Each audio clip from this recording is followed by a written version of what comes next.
దేవుని పరిశుద్ధ గ్రంథమైన బైబిల్లో నుంచి ఆదికాండము 19వ అధ్యాయము 14వ వచనాన్ని చదువుకున్నాం. ఆదికాండము 19వ అధ్యాయము 14వ వచనం. లోతు బయటకు వెళ్ళి తన కుమార్తెలను పెండ్లాడనయున్న తన అల్లుళ్ళతో మాటలాడి లెండి ఈ చోటు విడిచిపెట్టి రండి, యెహోవా ఈ పట్టణమును నాశనము చేయబోతున్నాడని చెప్పాను. అయితే అతడు తన అల్లుళ్ళ దృష్టికి ఎగతాళి చేయవాని వలె ఉండెను. తెల్లవారినప్పుడు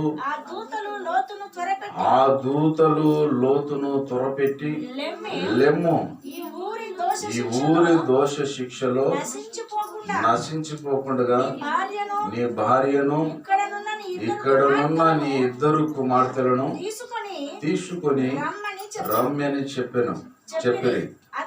అతడు తడవు చేసెను. అప్పుడు అతని మీద యెహోవా కనికర పడుట వలన ఆ మనుషులు అతని చేతిని, అతని భార్య చేతిని, అతని ఇద్దరు కుమార్తెల చేతులను పట్టుకొని వెలుపలికి తీసుకొని వచ్చి ఆ ఊరు బయట వంచిరి. చాలు. దేవునికి మహిమ కలుగును గాక, దేవునికి స్తుతి కలుగును గాక. క్రీస్తునందు ప్రియమైన సహోదరి సహోదరులారా, ఈ యొక్క ఆరాధనకు చేరువచ్చిన మీ అందరికి కూడా నా హృదయపూర్వకమైన వందనాలమ్మా. అందరు బాగున్నారు కదా? దేవునికి మహిమ కలుగును గాక. కొద్దిగా వెనక్కి జరిగి కూర్చోండమ్మా. కొద్దిగా వెనక్కి జరిగి ఫ్రీగా కూర్చోండి. ఫ్రీగా కూర్చొని వాక్యము వైపునే దృష్టి ఉంచి మీ ఆలోచన పెట్టి వాక్యం వినండి. చదవబడినటువంటి లేఖన భాగాన్ని మనం జాగ్రత్తగా ఆలోచన చేస్తే మన అంశం ఏమిటంటే దేవుని యొక్క పిలుపు. ఈ లేఖన భాగాన్ని మనం జాగ్రత్తగా ఆలోచన చేసినప్పుడు ఇక్కడ ఎవరిని గురించి రాయబడిందంటే లోతును గురించి, లోతు యొక్క కుటుంబమును గురించి రాయబడింది. మనము గమనించాలి. అయితే ఆ మనుషులు తమ చేతులు చాచి లోతును ఇంటి లోపలికి తమ యొద్దకు తీసుకొని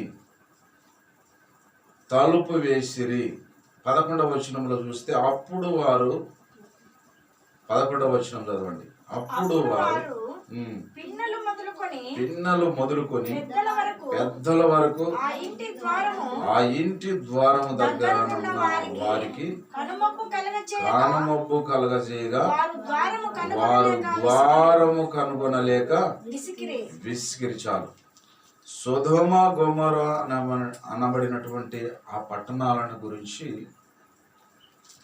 దేవుడు చాలా కోపిస్తున్నాడు. ఏ పట్టణాలు అవి? సొదొమ గొమొర అనేటువంటి పట్టణాల గురించి, ఆ పట్టణాలలో ఉన్నటువంటి ఆ ప్రజలు, స్త్రీలు కానీ పురుషులు కానీ భయంకరమైనటువంటి పాపంలో ఉన్నారు. ఎలాంటి పాపం అంట?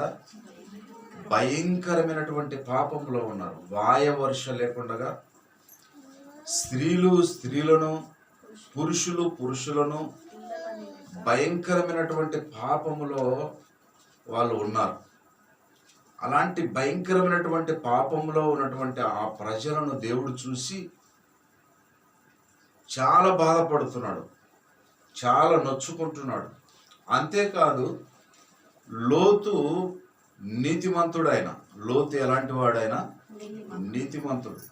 సొదొమ గొమొర అన్నటువంటి పట్టణంలో ఆయన నివసిస్తూ ఉన్నాడు. ఒకే ఒక కుటుంబం ఉందంట.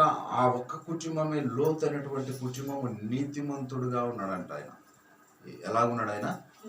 నీతిమంతుడుగా ఉన్నాడట.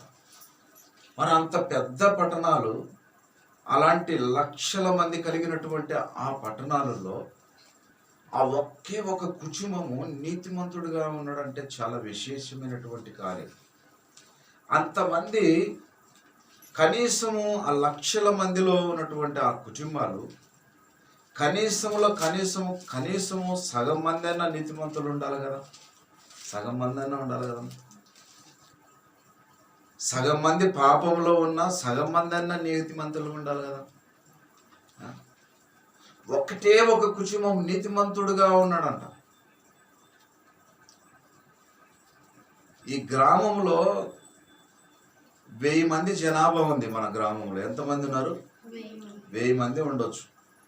ఈ 1000 మందిలో ఈ 4 చర్చిలలో ఎంతమంది కూర్చుంటున్నారు? ఇప్పుడు ఎంతమంది కూర్చుంటున్నారు? 4 చర్చిలు లెక్కేసుకుంటే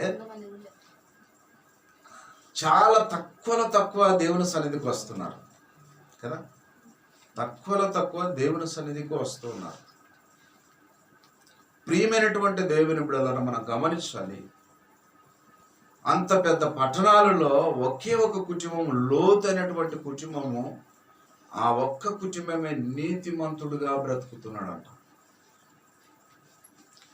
దేవుని యొక్క ఉగ్రత వచ్చి, దేవుని యొక్క శాపం ఆ పట్టణం మీదకి వచ్చినప్పుడు దేవదూతలు పరలోకము నుంచి భూలోకానికి దిగి వచ్చినారంట. ఎక్కడికి వచ్చినారు వీళ్ళు? పరలోకము నుంచి భూలోకానికి. ఎందుకు వచ్చినారు?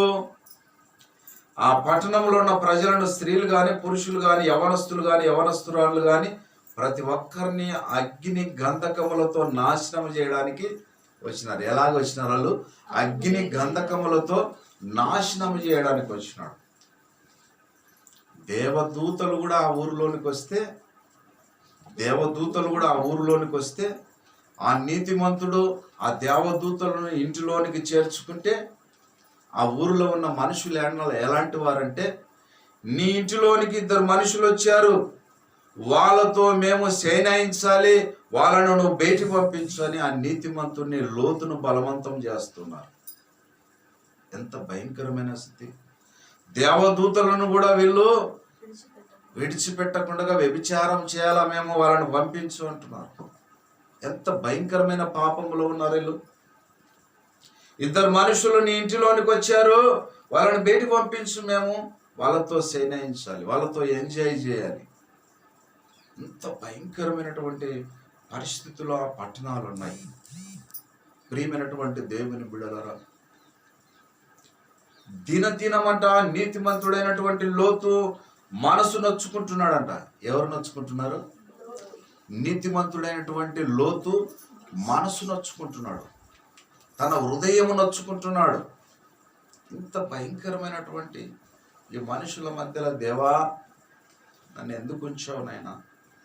ఈ పాపులను మార్చు నాయనా, ఈ మనుషులను మార్చు నాయనా. భయంకరమైనటువంటి పాపములో ఉన్నారు నాయనా, వీళ్ళకు బుద్ధి చెప్పు నాయనా. వీళ్ళు ఎంత చెప్పినా మారకున్నారు నాయనా. వీళ్ళు ఎంత మొత్తుకొని చెప్పినా వీళ్ళు మారడము లేదు. ఇలా పాపిష్టి బ్రతుకులు మారడము లేదు. ఈ పాపిష్టి క్రియలు మార్చుకోవడం లేదు. వీళ్ళు మైకులు పెట్టి చెప్తున్నాము నాయన, వీళ్ళు మారడం లేదు. ఆనాడు మైకులు ఉండకపోవచ్చునేమో కానీ వాళ్ళు మైకులంతా నోరు పెట్టుకొని అరిచి ఉండొచ్చునేమో. ఆ నీతిమంతులు అంత భయంకరమైనటువంటి పరిస్థితుల్లో ఉన్నప్పుడు వాళ్ళు మనిషికి బుద్ధి చెప్పిండొచ్చునేమో, అయినా వాళ్ళు మారలేదు. ప్రియమైనటువంటి దేవుని బిడ్డలారా, దేవుని యొక్క ఉగ్రత వచ్చి దేవదూతలను భూమి మీదకి పంపిస్తే, ఆ పట్టణంలోనికి పంపిస్తే, ఆ పట్టణంలో తల దాచుకున్నటకు ఎవరు దొరికినారు? నీతిమంతుడైనటువంటి లోతు ఇండ్లు మాత్రమే దొరికినవు. ఏ ఇండ్లు నీతిమంతులుగా లేరు.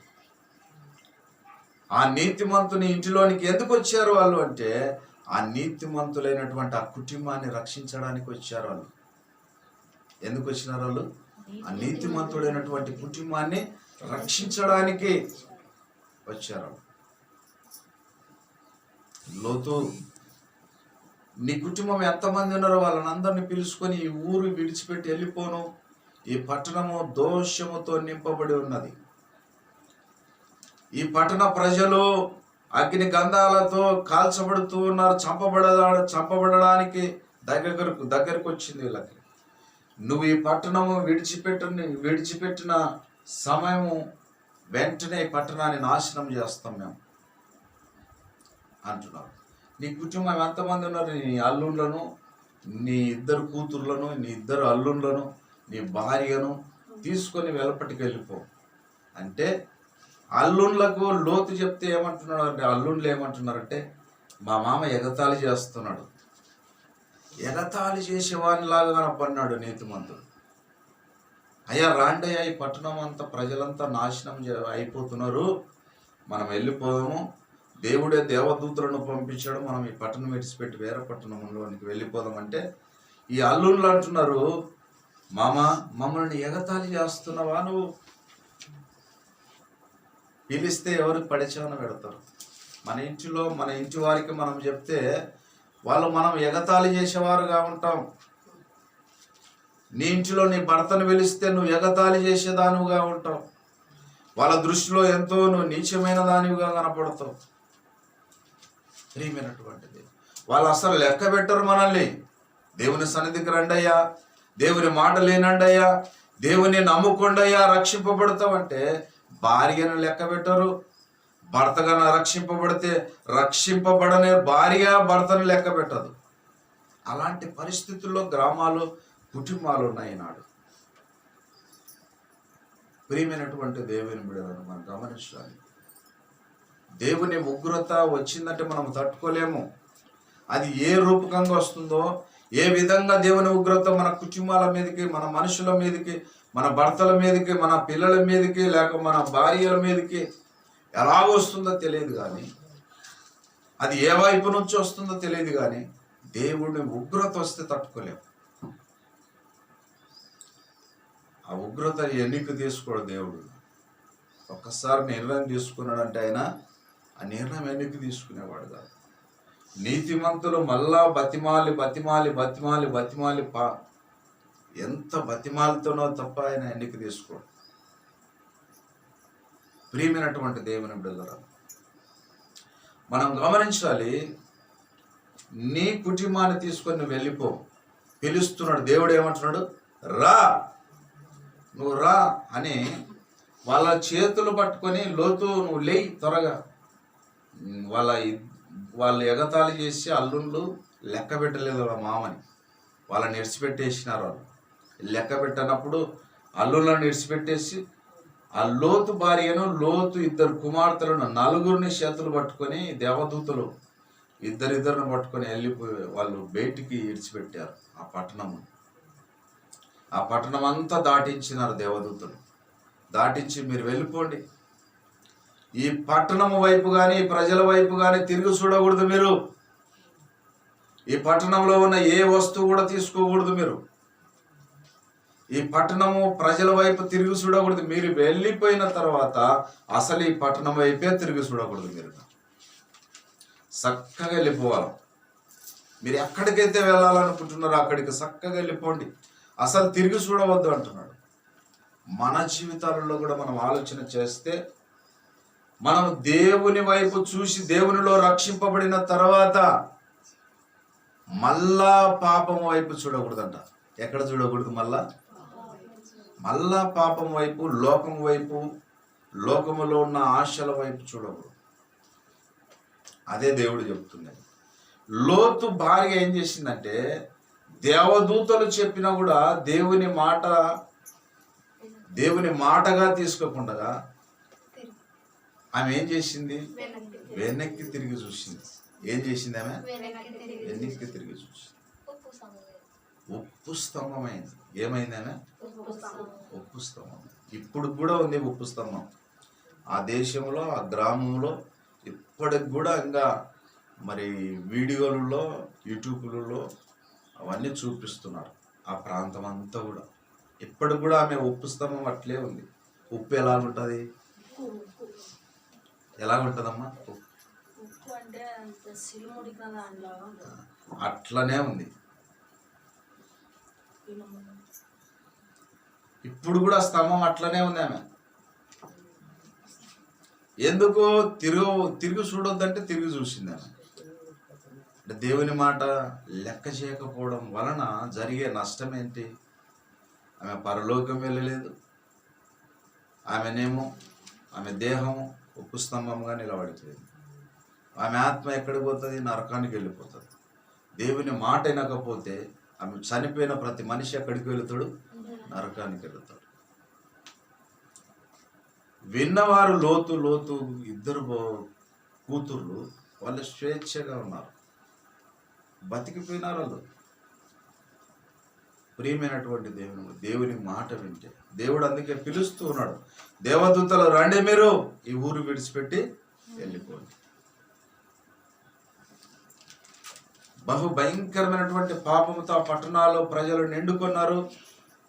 ఆ పట్టణంలో ఉన్నటువంటి లోతు కుటుంబం ఎప్పుడైతే ఆ ఊరు విడిచిపెట్టిందో వెంటనే దేవుని యొక్క ఉగ్రత ఆ పట్టణం మీదకి రగులుకుంది. ఏం కురిసింది? వాన కురిసినట్టుగా. ఏం కురిసిందంట?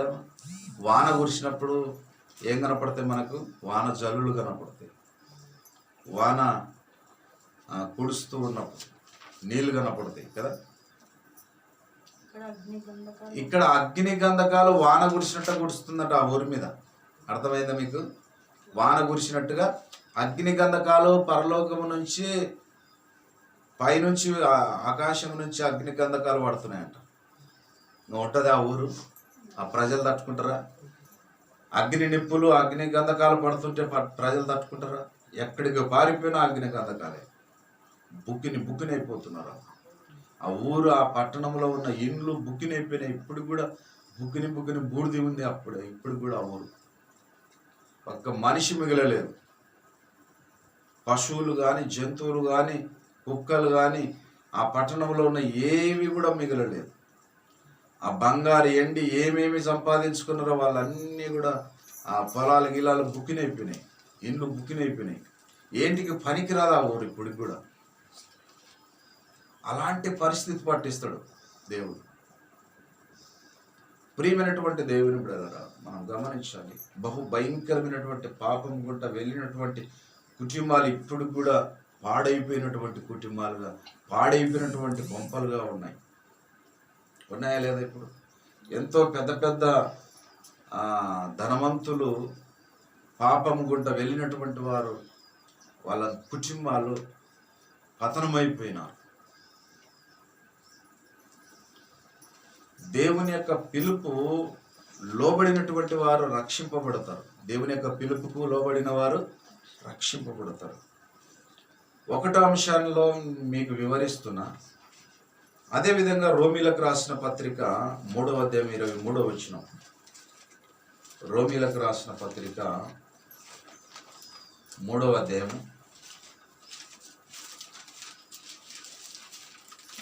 23వ వచనం చదవండి.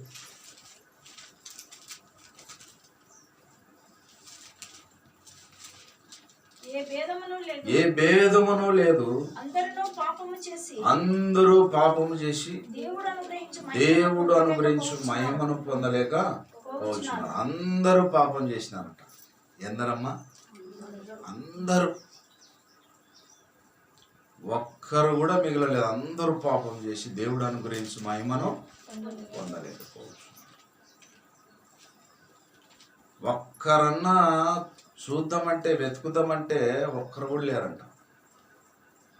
అదేవిధంగా 11వ వచనంలో మనం చూస్తే, 3వ అధ్యాయం 11వ వచనంలో, నీతిమంతుడు లేడు, ఒక్కడును లేడు, గ్రహించేవాడు ఎవడును లేడు, దేవుని వెతుకువాడు లేడు. గ్రహించేవాడు లేడంట, దేవుని వెతికేవాడు లేడంట. దేవునన్నా వెతుకుతారా? గ్రహిస్తారా? కనీసం ఈయన దేవుడా కాదా, ఈయన యేసుప్రభు ఎందుకు వచ్చినాడు, యేసుప్రభు ఎవరి కోసం వచ్చినాడు, యేసుప్రభు ఈ చేసిన కార్యమేంటి అనేటువంటి గ్రహింపు లేకుండా బ్రతుకుతున్నారు. ఈనాడు గ్రహింపు ఉంది. ఈనాడు ఎంతోమంది గొంతు చినిగిపోయేటట్టుగా మొత్తుకొని పాస్టర్లు వాక్యం చెప్తున్నారు. ఎవరికైనా గ్రహింపు వస్తుందా? ఎవరైనా వింటున్నారా? ఎవరైనా వాక్యానికి లోబడుతున్నారా? ఎవరైనా దేవుని సన్నిధికి పరిగెత్తుకొని వస్తున్నారా? లేదు. ప్రియమైనటువంటి దేవుని బిడ్డలారా, ఏ భేదము లేదు, అందరూ పాపం చేసి దేవుడు అనుగ్రహించు మహిమను పొందలేకున్నారు. నీతిమంతుడు లేడు, అందరూ త్రోవ తప్పి దారి తప్పిన వారుగా ఉన్నారు. దారి తప్పినారు, అందరూ పనికి మాలిన వారుగా ఉన్నారు. ఏకంగా అందరూ ఎంత పనికి మాలినోడెవరా నువ్వు, ఎంత పనికి మాలిన దానవు నువ్వు అంటారా లేదా? అంటారమ్మా. అందరూ త్రోవ తప్పినారంట, అంటే దేవుని త్రోవ తప్పినారు, అందరూ పనికి మాలిన వారే. ఇది ఏమైనారమ్మా వీళ్ళు? అందరూ పనికి మాలిన. మనం 23వ వచనం చదువుకున్నాము. 24వ వచనంలో చూస్తే అక్కడ కాబట్టి అనేది ఉంది. మనం నమ్మువారు ఆయన కృపచేతనే క్రీస్తు యేసునందలి విమోచన ద్వారా ఉచితముగా నీతిమంతులని తీర్చబడుచున్నారు. ఏమైనా డబ్బులు పెడుతున్నామా మనం? యేసు ప్రభువును నమ్ముకుంటే ఉచితంగా నీతిమంతులు అవుతారయ్యా. మీరు ఏ డబ్బులు పెట్టాల్సిన అవసరం లేదు, ఏ రూపాయి పెట్టాల్సిన అవసరం లేదు. దేవుని దగ్గరికి రండి మీరు అంటే లక్షలకు లక్షలు, వేలకు వేలు ఖర్చు పెట్టి హోటళ్లను జాకి బలులు అర్పిస్తూ వాళ్ళ పాపాలు పోవాలని, వాళ్ళ శాపాలు పోవాలని దేవుళ్ళను దేవతలను చేసి ఎన్నో రకాలుగా ఖర్చులు పెట్టుకుంటున్నారు. కానీ ఏ మాత్రం శాపాలు, ఏ మాత్రం పాపాలు క్షమింపబడవు. అజ్ఞానంలో అందరూ త్రోవ తప్పి గ్రహించువాడు లేడు, అందరూ పనికి మాలినటువంటి వారు అయినారు. ప్రియమైనటువంటి దేవుని బిడ్డలారా, మనం ఎంత చెప్పినా కూడా వినకపోవడం కారణం ఏమిటంటే వీళ్ళలోనే ఏముంది? అజ్ఞానము దాచబడింది. వీళ్ళలోనే ఏముందమ్మా? అజ్ఞానం. జ్ఞానం ఎక్కడి నుంచి వస్తుందంటే దేవుని గ్రంథాన్ని చదివినప్పుడు, దేవుని పరిశుద్ధ గ్రంథమైన బైబిల్ను చదివినప్పుడు ఆ జ్ఞానము, దేవుని జ్ఞానం మనలోనికి వస్తుంది. దేవుని ఆత్మ మనలోనికి వస్తుంది. మన ఆత్మతో దేవుని ఆత్మ నిమగ్నమై దేవుని స్తుతించి దేవుని గణపరిచే విధంగా, దేవుని ఆరాధించే విధంగా మనం ముందుకు సాగుతూ ఉంటాం. ప్రియమైనటువంటి దేవుని బిడ్డలారా, అదేవిధంగా యెషయా గ్రంథము చూస్తే 45వ అధ్యాయం 22వ వచనంలో రక్షణ లేని వారిని పిలుస్తున్నాడు. యెషయా గ్రంథంలో దేవుడు పిలుస్తున్నాడు, రక్షణ లేని వారిని పిలుస్తూ ఉన్నాడు. ఎవరిని పిలుస్తున్నాడు? రక్షణ లేని వారిని పిలుస్తున్నాడు. ఇప్పుడు మీరంతా రక్షణ పొందుకున్నారు. రక్షణ లేని వారిని దేవుడు పిలుస్తున్నాడు. రండయ్యా రక్షణ పొందుకోండి, రండయ్యా రక్షణ పొందుకోండి. ప్రియమైనటువంటి దేవుని బిడ్డలారా, మనం గమనించాలి రక్షణ ఎలాగొస్తుందంటే,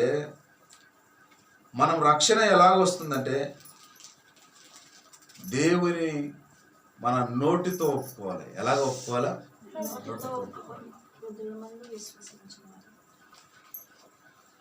యెషయా గ్రంథం చదవండి ఒకసారి.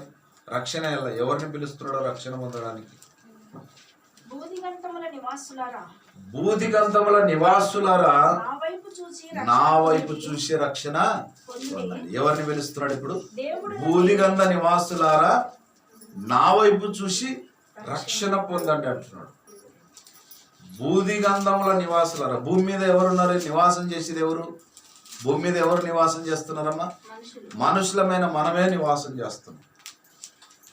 భూదిగంధ నివాసులారా నా వైపు చూసి రక్షణ పొందండి. రక్షణ ఎవరి కాడ ఉందంటే యేసు ప్రభు దగ్గర ఉంది. అందుకే యేసు ప్రభు ఏమంటున్నాడు అంటే నా వైపు చూడండి. ఎవరి వైపు చూడాలి ఇప్పుడు? దేవుని వైపు చూడాలి. దేవుని వైపు, యేసు ప్రభు వైపు చూడకుండా ఎంతో మంది ఎన్నో రకాలుగా వారి వారి యొక్క నమ్మకంను బట్టి, వారి వారి విశ్వాసములను బట్టి వారు ఎన్నో మార్గాలు గుంటా ఎన్నో నామాలను చూస్తున్నారు. ఈ లోకంలో ఎన్నో నామాలు ఉన్నాయి. ఇప్పుడు ఏ నామంలో కూర్చున్నాం మనం? ఇప్పుడు యేసు నామంలో కూర్చున్నాం. ఈ లోకంలో నామాలు ఉన్నాయి. ఇప్పుడు మనం యేసు నామంలో కూర్చున్నాం. ఈ లోకంలో ఇంకా ఎన్నో నామాలు ఉన్నాయి. ఆ నామాల వైపు చూస్తున్నారు ప్రజలు. కానీ యేసు ప్రభు చెప్పే మాట ఏంటంటే, నేనే మార్గం, నేనే సత్యం, నేనే జీవమునైనా నా ద్వారా తప్ప ఎవడును నా తండ్రిని చూడలేడు, చేరలేడు. అంత ఖచ్చితంగా చెప్తున్నాడు యేసు ప్రభు. నా వైపు చూడండి, నా మార్గం పట్టండి, నా మార్గంలో నడుస్తేనే మీకు పరలోకము, నా మార్గంలో ఉంటేనే మీకు శాంతి, నా మార్గంలో ఉంటేనే మీకు రక్షణ. నా వైపు చూస్తేనే మీకు రక్షణ అంటున్నాడు యేసు ప్రభు. ఏమంటున్నాడమ్మా? నా వైపు చూస్తేనే మీకు రక్షణ, లేకుంటే రక్షణ లేదు. అదేవిధంగా మనం గమనించాలి. రెండవ అంశం, మనం మొదటి అంశములను ధ్యానిస్తున్నాం. అపోస్తుల కార్యం 4, మూడవ అపోస్తుల కార్యము 2వ అంశంలో, అపోస్తుల కార్యము 4వ అధ్యాయము 12వ వచనం. యేసుక్రీస్తు నామములో రక్షణ. చదవండి. ఇల్లు కట్టువారైన మీరు తృణీకరించిన రాయి ఆయనే. ఆ రాయి మూలకు తలరాయి ఆయను. మరి ఎవని వలనైనను రక్షణ కలగదు. ఈ నామముననే రక్షణ పొందవలను కానీ ఆకాశము కింద మనుషులలో చాలు. ఎవరి నామములో రక్షణ పొందాలంట? యేసు ప్రభు నామములో. ఈ నామములను మాత్రమే రక్షణ పొందాలి. నువ్వు ఏ నామంలో రక్షణ పొందినా రక్షణ లేదు. అవన్నీ ఉత్తుతవే. నువ్వు రక్షణ పొందాలంటే ఈ నామములనే పొందాలి. ఏ నామము? యేసు నామములనే పొందాలి. మరొక నామములో నువ్వు ఒకవేళ ప్రయత్నం చేసినా, ఆ నామానికి నువ్వు పూజలు చేసినా, ఆ నామానికి నువ్వు సాగిలపన్నా, ఆ నామములో నువ్వు ఏ డబ్బులు ఖర్చు పెట్టినా నీతిమంతుడవు నీతిమంతురాలవు కాలేవు. అది ఖచ్చితమైనటువంటి మాట దేవుడు తెలియజేస్తున్నాడు. ప్రియమైనటువంటి దేవుని బిడ్డలారా, అదేవిధంగా రోమీలకు రాసిన పత్రిక 2వ అంశంలో, రోమీలకు రాసిన పత్రిక రక్షించుటకు పిలుస్తూ ఉన్నాడు. 10వ అధ్యాయం 9వ వచనం.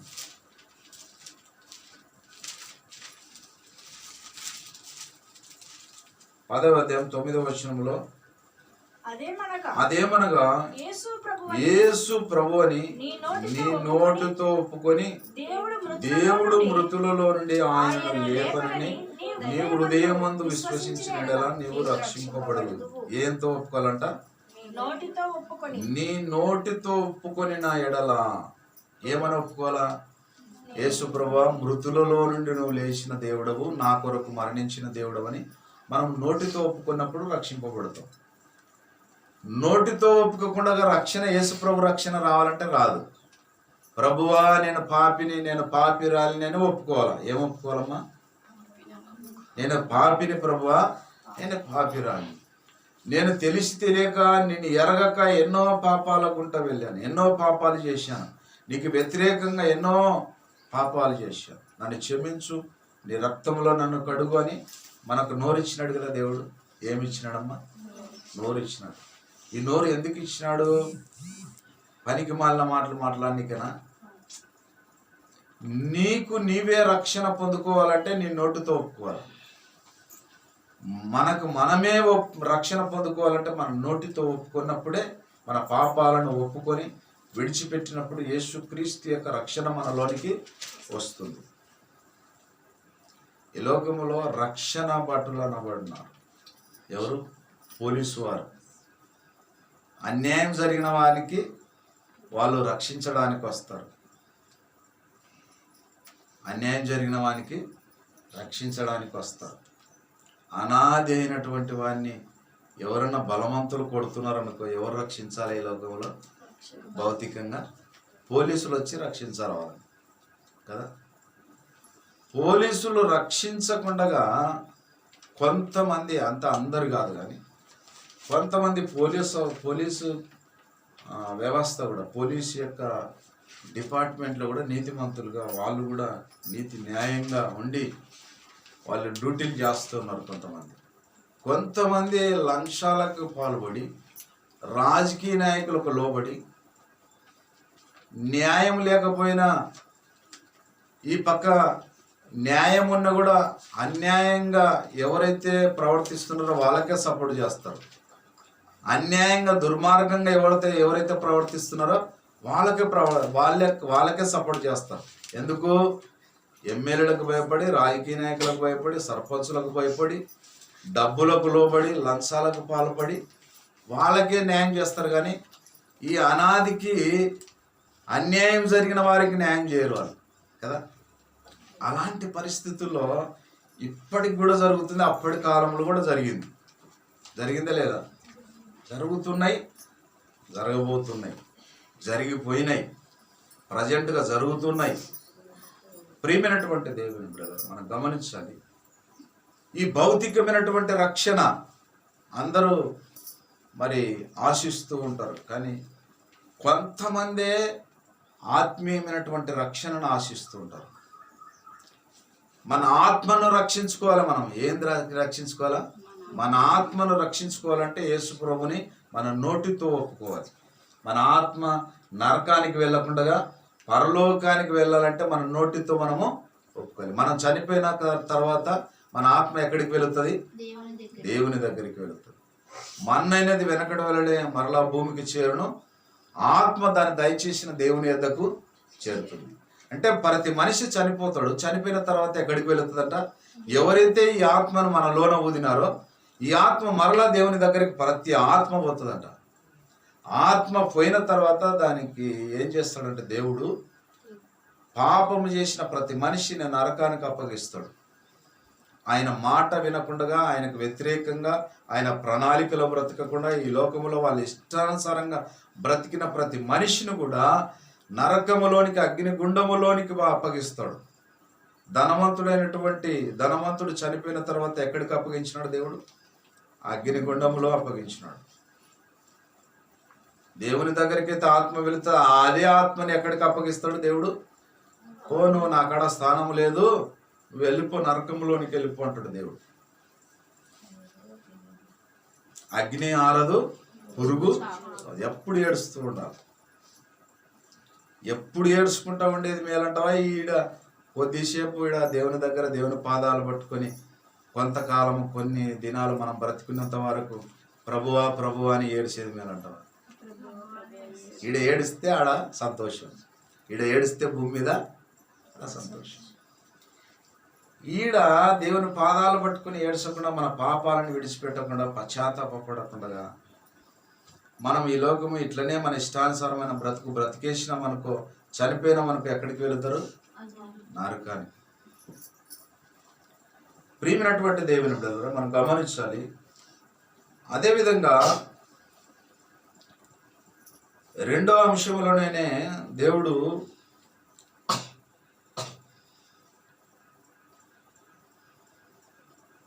మూడో అంశం చూసుకుందాం. మూడో అంశంగా సహవాసం చేయడానికి పిలుస్తున్నాడు. మూడో అంశంలో దేవుడు ఏం చేస్తున్నాడు? రక్షణ పొందిన మనల్ని సహవాసం చేయడానికి, దేవునితో సహవాసం చేయడానికి పిలుస్తూ ఉన్నాడు. ఇప్పుడు ఎవరితో సహవాసం చేయడానికి వచ్చినారు మీరు? దేవునితో. దేవుడు స్వరక్తం ఇచ్చి సంపాదించినటువంటి సంఘముగా సమకూడి, సంఘముతో సహవాసము, దేవునితో సహవాసం చేయడానికి దేవుని మందిరములోనికి, దేవుని దేవాలయములోనికి మనం వచ్చి ఉన్నాం. ప్రియమైనటువంటి దేవుని బిడ్డలారా, యోబు గ్రంథము ఆదికాండం చూద్దాం ఒకసారి. ఆదికాండం 3వ అధ్యాయం. ఆదికాండం 3వ అధ్యాయం 9వ వచనం చదవండి. దేవుడైనటువంటి యెహోవా ఆదామును పిలిచి నీవు ఎక్కడ ఉన్నావనెను. అందుకతడు నేను తోటలో నీ స్వరము వినినప్పుడు దిగంబరంగా ఉంచిని గనుక భయపడి దాగుకొంచినెను. దేవుడైనటువంటి యెహోవా ఆదామును పిలిచి నీవు ఎక్కడ ఉన్నావనెను.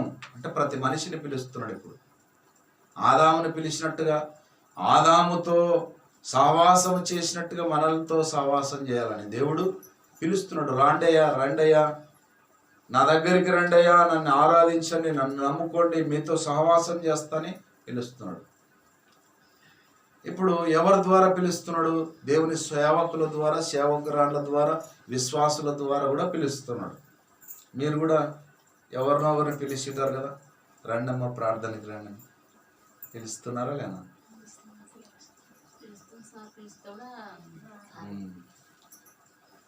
పిలిస్తేనంట దేవుని పక్షమున మీరు నిలబడి పిలుస్తున్నారంట. మీ భర్తని పిలిచినా సరే సిగ్గుపడకండి. భర్తను పిలుచుతాం. దొంగతనానికి పిలుస్తుంటే మీరు సిగ్గుపడాలి. మీరు దేవుని సన్నిధికి, దేవుని నమ్ముకొని దేవుని సన్నిధికి రా అని పిలిచడానికి సంశయం ఎందుకు, సిగ్గెందుకు? రా, దేవుని మందిరానికి రా. నువ్వు అక్కడికి వస్తే నీకు చాలా మేలు జరుగుతుంది. యేసుక్రీస్తుని గురించి చెప్పండి. మీ పాపాలు క్షమించబడాలంటే, నువ్వు రక్షింపబడాలంటే నువ్వు దేవుని సన్నిధికి రాని పిలుచండి. పిలిచినప్పుడు ఎవరి పక్షమున పిలుస్తున్నారు? మీరు దేవుని పక్షమున పిలుస్తున్నారు. ఆనాడు ఆదామును దేవుడే పిలుస్తున్నాడు. ఆదామా, నువ్వు ఎక్కడ ఉన్నావు? రా అంటున్నాడు. నీ స్వరము విన్నప్పుడు నేను దిగంబరుగా ఉంటిని. ఎందుకు దిగంబరు అయినాడు? దేవుడు చెప్పిన పని చేయకుండా వద్దన్న పని చేసినాడు కాబట్టి దిగంబరుగా అయిపోయినాడు. అంటే సిగ్గుపడుతున్నాడు. దొంగతనం చేసిన ప్రతి మనిషి కూడా తల దించుకోవాల్సి వస్తుంది. ఆదాము ఏం చేసినాడు? భార్య మాటలని ఫలాలు తిన్నాడు. ఎవరు మాటలు తిన్నాడు? ఎంత చక్కగా చెప్తారు కదా. భార్య మాటలు. అపవాది మీద నింద చేసేది కాదు. అపవాదికి మనం మోసపోకూడదు. అపవాది మాట అయిన మనము మోసపో. అపవాది డైరెక్ట్ సాధనడు మనకు కనపడాడు. ఎవరు కనపడతారు? డైరెక్ట్ మనకు ఎవరు కనపడతారు? మనుషులే. మన కుటుంబంలో మన రక్త సంబంధికులు, మన భర్త, మన గ్రామంలో ఉన్న ప్రజలు, అక్కడక్కడ మనకు పరిచయం ఉన్న వాళ్ళు, బంధువులు, వాళ్ళు ఇల్లు కనపడుతుంటారు. వాళ్ళ ద్వారా, వాళ్ళ లోన చొచ్చుకొని వాళ్ళ ద్వారా మనల్ని పాపములోనికి పిలుస్తూ ఉంటాడు. సాతానుడు ప్రేరేపిస్తుంటాడు. ఒక వ్యక్తిని సిల్మగోదం రాని ఒక యవనస్తుడు సినిమాల పిచ్చున్నాడు. సినిమాలు చూడనటువంటి వాడిని కూడా ప్రేరేపిస్తుంటాడు. అరే రారా, మంచి సినిమా పడింది అంటాడా లేదా? అరే చిరంజీవి సినిమా మంచి సినిమా పడిందిరా, పోయేదండి ఇది ఒక్కసారి చూద్దురా, చాలా బాగుందిరా అని పిలుస్తాడా లేదా? ఎవరు ప్రేరేపిస్తున్నారు వీన్ని? సైతాన్ వీని లోన చొరబడి బాగున్న పిల్లవాడిని చెడపడానికి పిలుస్తుంది సైతాన్. బాగున్న వాడు చక్కగా చదువుకుంటుంటాడు, అసలు సినిమాలే చూడాడు. వానికి ఆ పిచ్చే లేదు. వాడు చదువు, వాడు దేవుని యందు భయభక్తులు కలిగిన జీవితం, దేవుని మందిరానికి వెళ్ళడం, అలాంటి సావాసం కలిగి ఉంటాడు. అలాంటి మంచి సావాసాన్ని ఎవరు చెడుపుతున్నారు ఇప్పుడు? సైతాన్ వాన్లోన జొరబడి వీని చెడుపుతుంది కదా. ఏం కాదురా అనేది ఒక సినిమా చూస్తుంది, చాలా బాగుందిరా, అసలు ఈ సినిమా గాన చూస్తే నువ్వు అసలు మర్చిపోలేవు, నీ జీవితంలో మర్చిపోలేవు అంటున్నాడు. అంతే. ఇంకొక ఉదాహరణ చెప్పు. ఉదాహరణగా జరిగిన విషయాలు కూడా చెప్పుకునే చింత లేదు మనకు. ఒక తాగుబోతున్నాడు అనుకోండి. ఈ తాగుబోతు తాగనోన్ని పిలుస్తుంటాడు. ఈ తాగుబోతు ఊకుంటాడు. ఈ తాగుబోతు సాతానుతో నింపబడి ఉంటాడు, ప్రేరేపింపబడి ఉంటాడు. ఏం అలవాటు లేనోని రానా పోదాం మేడం, నేను తాగుతారా, నీకు ₹1 ఖర్చు వద్దు, అవసరం లేదంటాడు. ఏమంటాడు? ₹1 ఖర్చే వద్దు, అసలు నేను తాగుతా, నీకెందుకు, నేను ఉన్నంత వరకు నువ్వేం భయపడద్దు. నువ్వు భయపడుతున్నా? భయపడేది కానీ ఆయన, నేను తాగే అలవాటే లేదు నాకేని ఆయన అంటుంటే, వరని ఏం కాదు, ఇది ఒక్కసారి ఒక్క పెగ్గేసుకోసాలి, ఎట్టుంటుంది, భలే ఉంటుంది అసలు అని పిలుస్తుంటాడు కదా. ఎవరు ప్రేరేపిస్తున్నారు ఇప్పుడు? సైతాను ప్రేరేపిస్తున్నాడు. కొంతమంది ఏం చేస్తారంటే, తాగుబోతుళ్ళు ఇంట్లో భార్య బాధ తట్టుకెళ్ళక, పిల్లల బాధ తట్టుకెళ్ళక పసురు దాపించుకొని వస్తారు. ఏం దాపించుకొని వస్తారు? పసురు దాపించుకొని వస్తే ఆ పసురు దాపినోడు ఏం చెప్తాడంటే, నువ్వు మళ్ళగానే తాగితే ఖచ్చితంగా చచ్చిపోతావు, చూడు, రోగాలకు గురవుతావు, నువ్వు తాగనే కూడదని చెప్తారు వాళ్ళు. సర్లే సర్లే సర్లే సర్లే అంటుంటాడు ఇతను. ఏమంటాడు? సర్లే సర్లే. కొన్ని రోజులు కొంచెం భయం తాగుదనా వద్దా అనుకుంటుంటాడు. కానీ పీక్తుంటుంది ఒక పక్కనేమో. దానికి తోడు ఇంకొక తాగుబోతు చూద్దాయి, ఏం కాదురా, దండి తాగొచ్చినారు, పసురు తాగిన వాళ్ళు మళ్ళా తాగినారా, ఏం కాదు, పసురు తాగిన వాళ్ళు మళ్ళా తాగుతున్నారు, ఏం కాదు, పోదాం రా అంటాడు. వాళ్ళలోనే ఎవరు జ్వరం అన్నారు ఇప్పుడు? సైతాన్. వీడు అప్పటికే అయోమయంగా పసురు తాగొచ్చి తాగకూడదని ఒక నిర్ణయంతో బతుకుతుంటే దానికి తోడు సైతాన్ ఏం చేస్తుంది? ఏం కాదులే, తొలకపోతుంటుంది. కొంతమంది ఏం చేస్తారంటే 40 రోజులు బాగా భక్తి చేస్తారు. ఎన్ని రోజులు? 40 రోజులు. ఏమేస్తారు వాళ్ళు? ఏమేస్తారమ్మా? 40 రోజులు నిష్టగా ఉంటారు. ఆ నిష్ట ఎప్పుడైతే విడిచిపెడతారో ఆ గడిగలనే అమ్మని పెగ్గు అయిపోయిందిరా, ఆ రోజుకి అయిపోయాక ఏముంది? అయిపోయింది, ఇంకేముంది? దిష్ట అయిపోయింది, నిష్ట అయిపోయింది, అన్నీ అయిపోయినాయి. ఇంకా ఈ రోజుతో సమానం. సమాధి చేసేసినారంట నిష్టనంతా ఆ పరిశుద్ధతనంతా సమాధి చేసి మళ్ళీ ఇక్కడ వీళ్ళు ఏం చేస్తున్నారు? మళ్ళా మొదటి జీవితానికి ప్రారంభిస్తున్నారు. మళ్ళా మొదటి జీవితం. ఏమైనా ప్రయోజనం ఉంది? అది ఏమైనా ప్రయోజనం ఉందా? ఏ ప్రయోజనం లేదు. దానివల్ల నీకు రక్షణ లేదు, నీ పాపాలు క్షమించబడలేదు,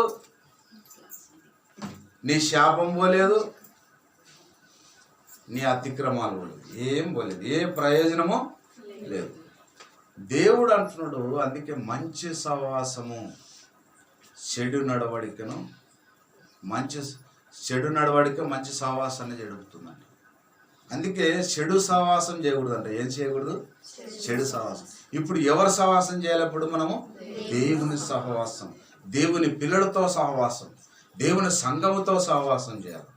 అందుకే దేవుని మందిరానికి రండమ్మా, ఆదివారం రండి, ఆదివారం అన్న రండి అంటే పనులు పెట్టుకుని పని పోతే ఎవరితో సహవాసం చేస్తున్నట్టు? ఇప్పుడు మీరు సైతానుతో సహవాసం చేస్తున్నట్టునే కదా.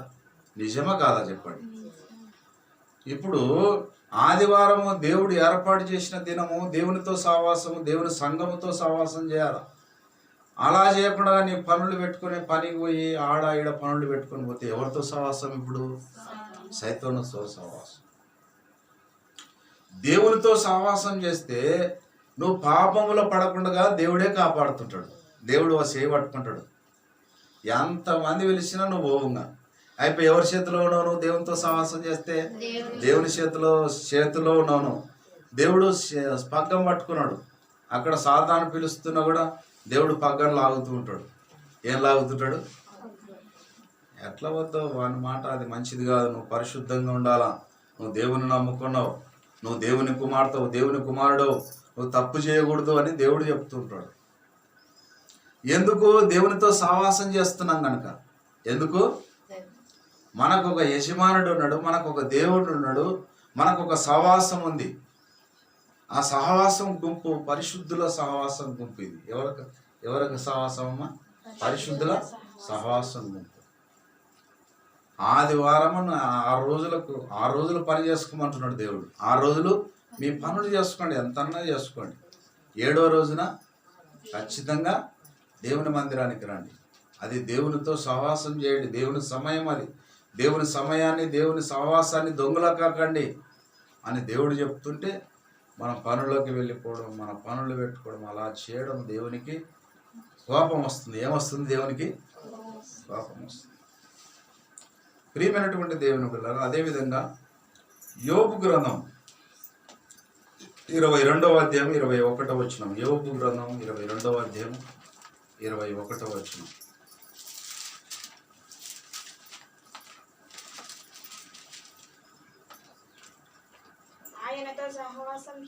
ఆయనతో సహవాసము చేసిన ఎడల నీకు సమాధానము కలుగును, అలాగున నీకు మేలు కలుగును. ఏం కలుగుతుందట? 2 మేలులు ఉన్నాయి ఇక్కడ. సమాధానం కలుగుతుంది, మేలు కలుగుతుంది.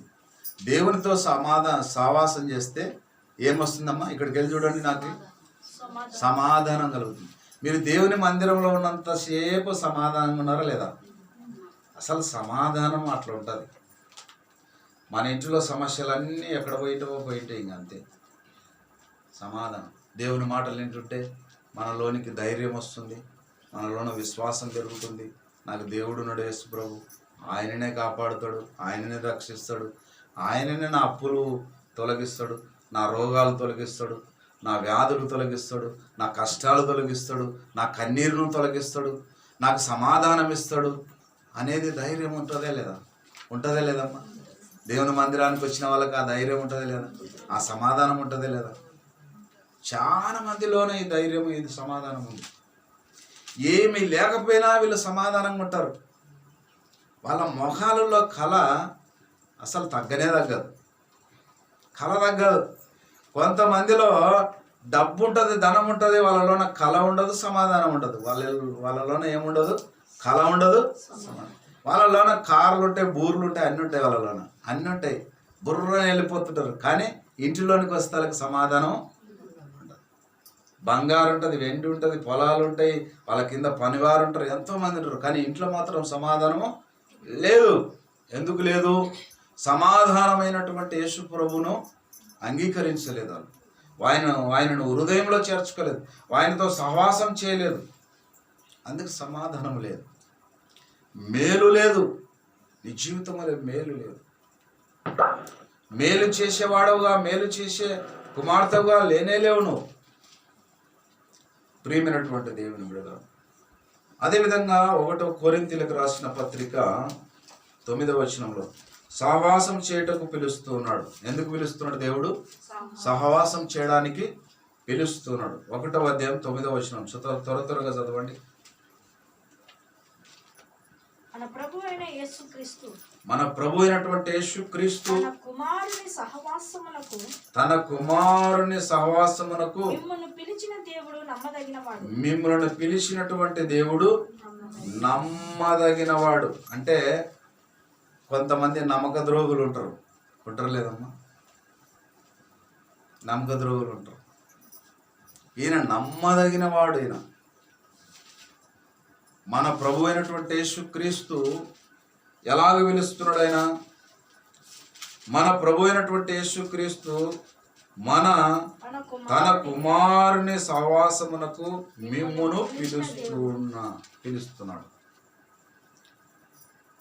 కుమారుడైనటువంటి యేసుక్రీస్తు యొక్క సహవాసమునకు పిలుస్తున్నాడు. దేవుని కుమారుడిగా యేసుక్రీస్తు ఉన్నాడు. ఆయన సహవాసంలోనికి రండి, మీకు సమాధానం ఇస్తా అంటున్నాడు, నెమ్మది ఇస్తా అంటున్నాడు. అదేవిధంగా మనం గమనిస్తే 7వ అధ్యాయం 1 కొరింథీయులకు రాసిన పత్రిక 7వ అధ్యాయం 24వ వచనం, ప్రతి మనుషుడు దేవునితో సహవాసము కలిగి ఉండాలి.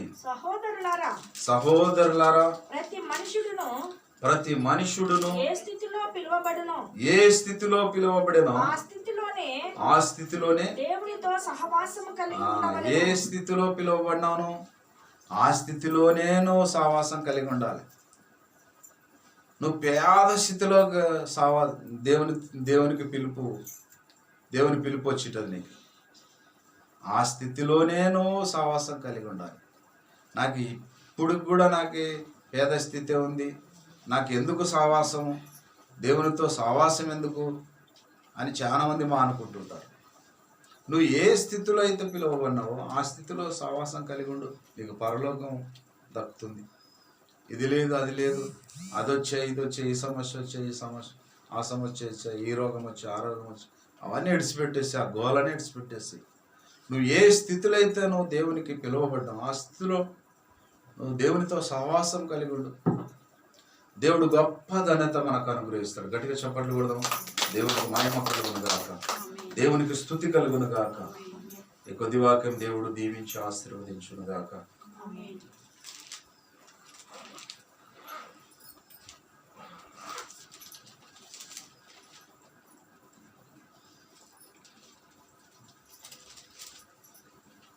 ప్రభు బల నిమిత్తమై మరి 1 కొరింథీయులకు రాసిన పత్రిక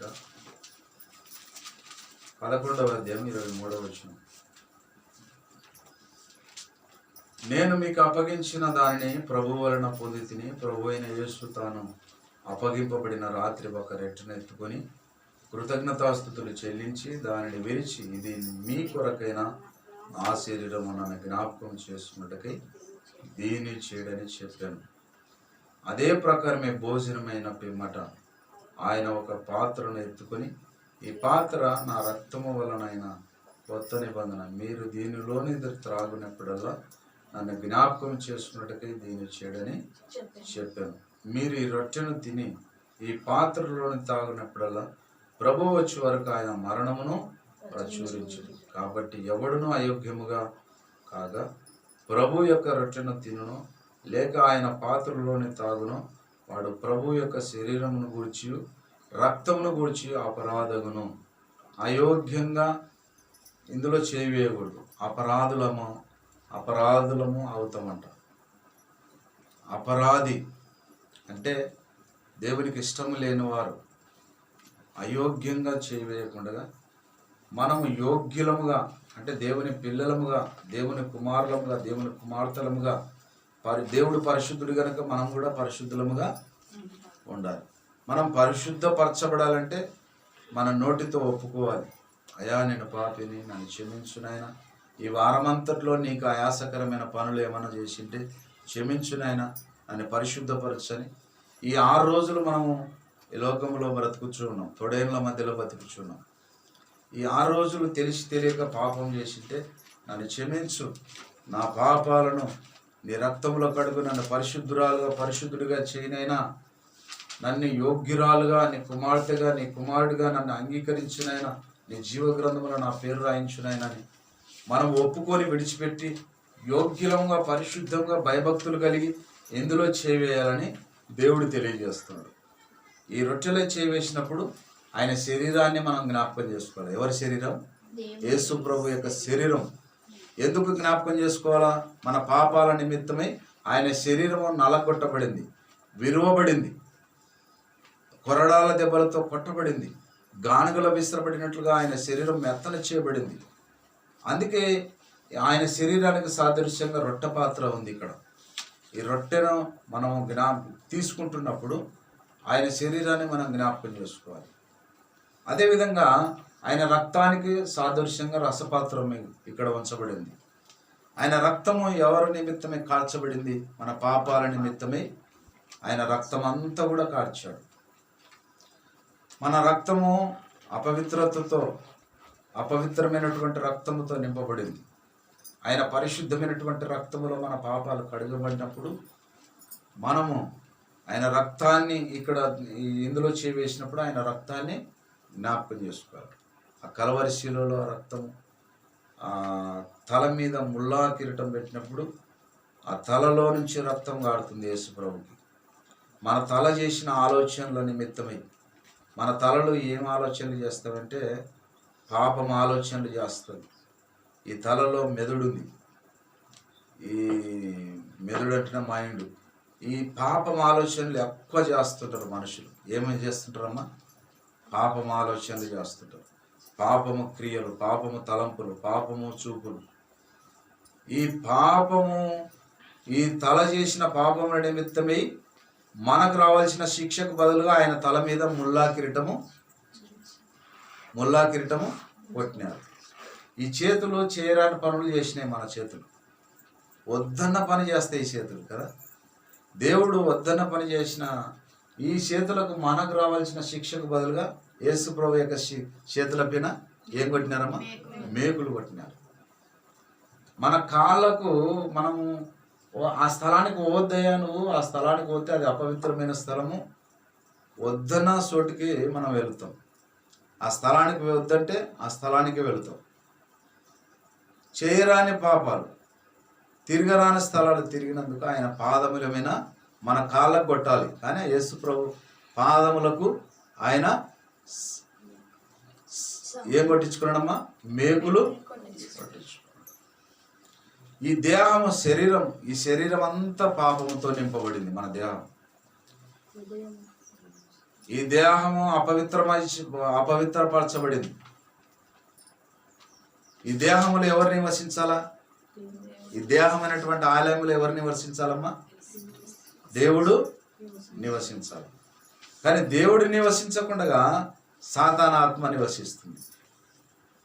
సాతానాత్మను తోసివేయడానికే మనల్ని మనం పరిశుద్ధపరచుకోవాలి. యేసు ప్రభు నామంలో మనం ఒప్పుకొని, ప్రభు నా దేహాన్ని పరిశుద్ధపరచు, నా చేతులను పరిశుద్ధపరచు, నా కాళ్ళను పరిశుద్ధపరచు, నా తలను పరిశుద్ధపరచు అని మనం ఒప్పుకొని విడిచిపెట్టి పరిశుద్ధుడిగా పరిశుద్ధురాలుగా మనం చేయబడినప్పుడు ఆ యోగ్యులముగా ఇందులో చేయవేయాలని దేవుడు తెలియజేస్తున్నాడు. ఆయన రక్తానికి సాదృశ్యంగా రసపాత్రం ఉంది. మనం ప్రార్థన చేసుకున్నాం, రొట్టె ఉంది. అందరూ మోకరించండి, భయభక్తులు కలిగి మోకరించి మరి ఇందులో చేయవేద్దాం.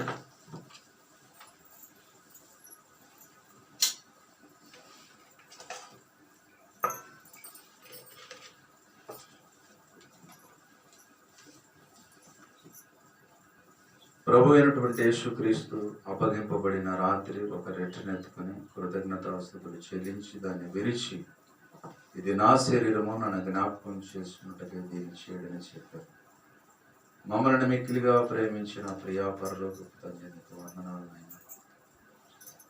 మా కొరకు కొరడాల దెబ్బలు తిన్నా, మా దేహము చేసిన పాపమైన నిమిత్తమే నీ దేహం అంతా కూడా గాయపరచబడింది.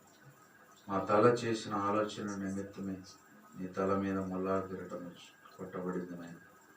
ప్రభా, నీ శరీరం అంతా కూడా నల్లగొట్టబడింది, గానుగల విసరబడినట్లుగా మెత్తన చేయబడింది. నీ శరీరానికి సాదృశ్యంగా ఉన్న రొట్టెపాత్రను దీవించి ఆశీర్వదించి బలపరచు. తీసుకుని చిన్న ప్రతి బిడ్డను దీవించి ఆశీర్వదించి బలపరచు. అయోగ్యులంగా కాకుండా యోగ్యులంగా మమ్మల్ని మేము పరీక్షించుకొని పరిశుద్ధంగా ఇందులో చేయడానికి ప్రభుత్వం యేసునామమున స్తుతించుకుంటున్నాం తండ్రి. ఆమేన్.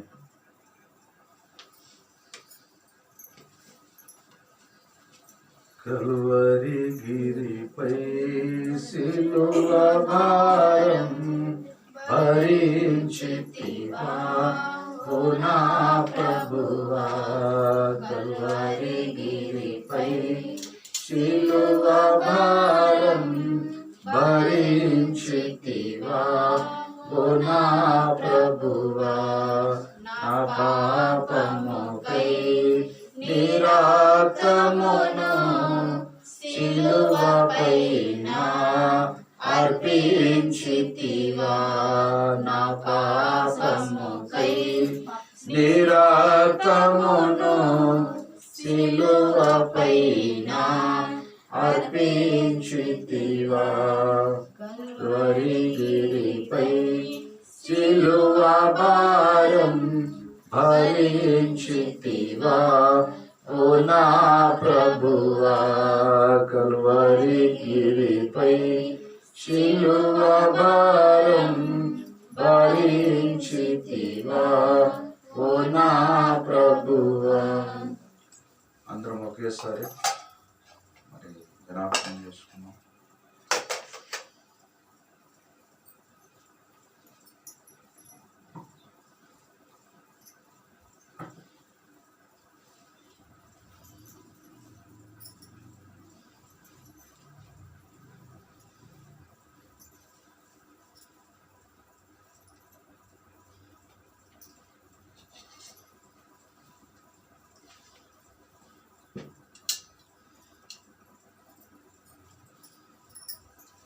అదేవిధంగా భోజనమైన ప్రేమట ఆయన ఒక పాత్రను ఎత్తుకొని, ఇది నా కొత్త నిబంధన రక్తము, నన్ను జ్ఞాపకం చేసుకున్నట్టుగా దీన్ని చేయడని చెప్పాను. పరిశుద్ధుడా, ప్రేమ కలిగిన యేసయ్య, ప్రేమాస్వరూపి, నితుడగు తండ్రి, సమాధానకర్త, నీకు వందనాలు. అందరి కొరకు కలువరి శిలువలో రక్తం కార్చావు. ఎడ్ల యొక్కయు మేకల యొక్కయు పొట్టేళ్ల రక్తం విమోచన విడుదల లేదు కానీ కేవలం నువ్వు కార్చిన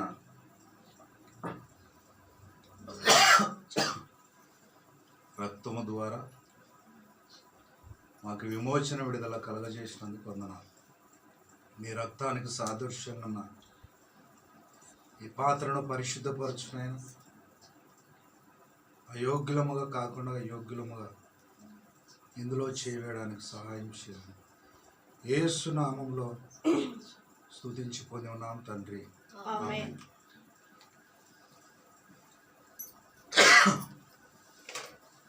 తుంటరులెల్లలా కొట్టుచుందా కంటి నీరు పెట్టని దేవా. తుంటరులెల్లా కొట్టుచుందా కంటి నీరు పెట్టని దేవా, నా పాపముకై నీ రక్తమును సిలువపైన అర్పించితివా, నా పాపముకై నీ రక్తమును సిలువపైన అర్పించితివా, కల్వరి గిరిపై సిలువ భారం భరించితివా, ఓ నా ప్రభువా, కల్వరి గిరిపై సిలువ భారం భరించితివా, ఓ నా ప్రభువా. దుష్టుండొకడు బలెంబును గృచెన నీదు ప్రక్కలోన, దుష్టుండొకడు బలెంబును గృచెన నీదు ప్రక్కలోన, కేకావేసి నీ ప్రాణమును సిలువపైన అర్పించితివా, కేకావేసి నీ ప్రాణమును సిలువపైన అర్పించితివా, కల్వరి గిరిపై సిలువ భారం భరించితివా, ఓ నా ప్రభువా, కల్వరి గిరిపై సిలువ భారం భరించితివా, ఓ నా ప్రభువా. అందరం ఒకేసారి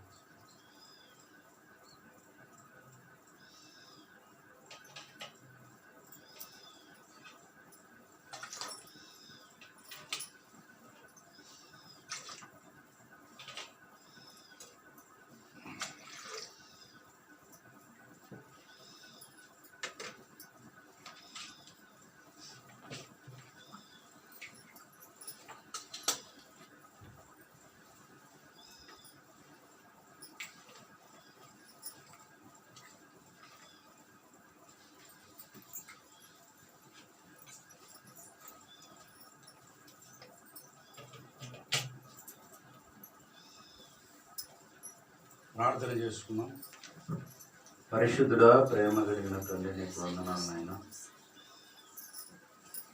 నీ యొక్క శరీరానికి సాదృశ్యం ఉన్న రొట్టె పాత్ర మిగిలింది, నీ రక్తానికి సాదృశ్యం ఉన్న రసపాత్ర మిగిలింది.